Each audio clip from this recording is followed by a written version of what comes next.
ஈரானின் 9 கடற்படை கப்பல்களை தாங்கள் தாக்கி அழித்ததாகவும் அமெரிக்க ஜனாதிபதி அண்மையிலே கூறியிருக்கிறார்.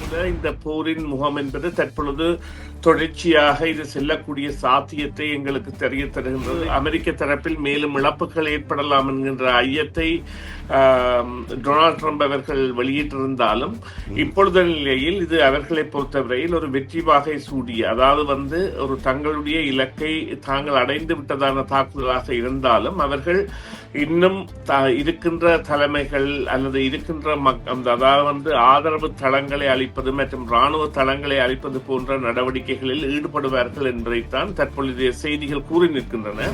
டொனால்ட் ட்ரம்ப் அறிவித்திருக்கிறார், அமெரிக்க தரப்பிலே 3 வீரர்கள் கொல்லப்பட்டதாகவும் 5 பேர் கடுமையான காயங்களுக்கு உள்ளானதாகவும் தெரிவித்திருக்கிறார். ஈரானிய தலைவருக்கு சவுதியின் மன்னர் அவர்கள் ஒரு உறுதிமொழியை அளித்திருந்தார், தங்களுடைய வானிலையோ அல்லது தங்களுடைய பிரதேசங்களை இந்த போருக்கு பாவிக்க தாங்கள் ஒரு ஒத்துழைப்பை கொடுக்க மாட்டோம் என்று.